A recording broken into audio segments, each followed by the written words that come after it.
So this type of jungle is considered a lowland rainforest. So it's known to have 10,000 plus species of plants. There are cool things like this, what they call a strangler vine. It looks like a tree, but it is actually a collection of vines, and so they don't strangle trees. They look like they do, but they actually can live in harmony with the tree that it grows up. What typically happens though is the trees that they go on or grow off of will die eventually for whatever reason, usually because the strangler gives space and little critters can live between the vine and the bark, and then from there they'll eat away at the bark. And so once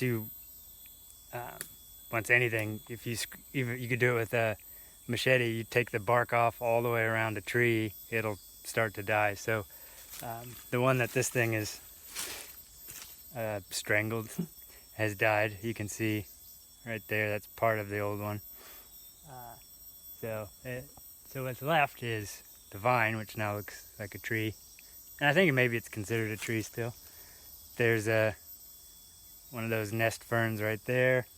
It's got, you can barely see it, but it's got roots that just hang off of it. There's one right there in the ground, basically, so that's how it gets its nutrients and stuff. Here's one on the ground. There's a little guy, he's kind of falling off. But yeah, the strangler goes up pretty high, and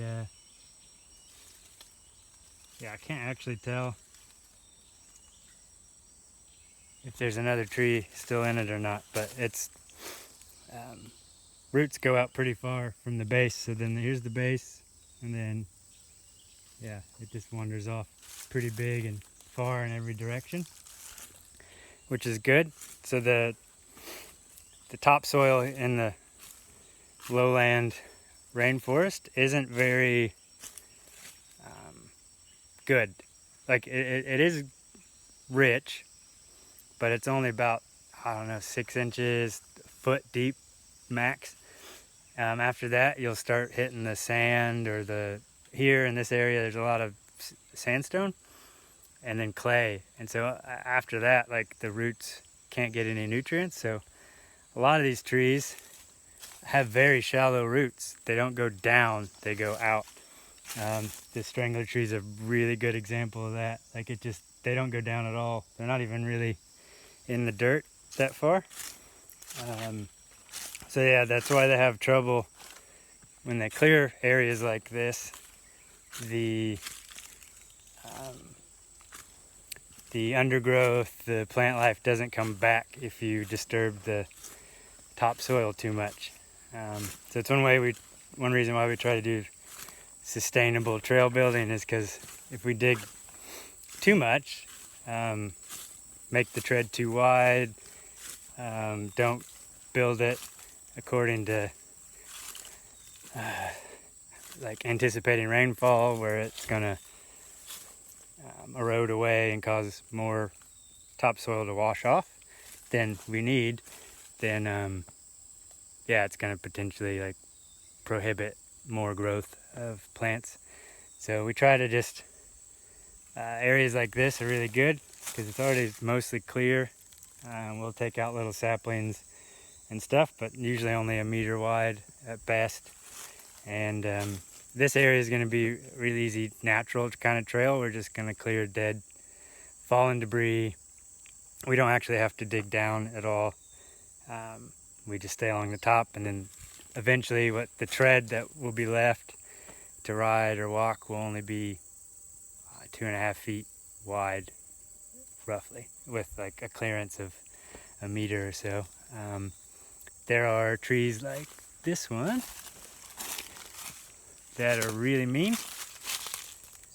They've got just thorns poking out of everywhere. So one thing you want to do in the jungle, if you're walking down a hill or something, you don't grab the nearest tree to get your balance, because you'll get stabbed. I've got a scar on my right arm where was on my bike and I was like, oh yeah, I'll lean.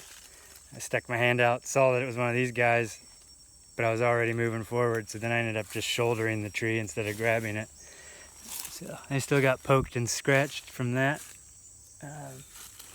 There's some more really cool ferns back here, just off the trail.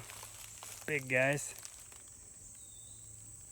And they'll just grow pretty much wherever they land, so that's pretty cool. Yes, that's a little bit about how we do stuff here in the jungle.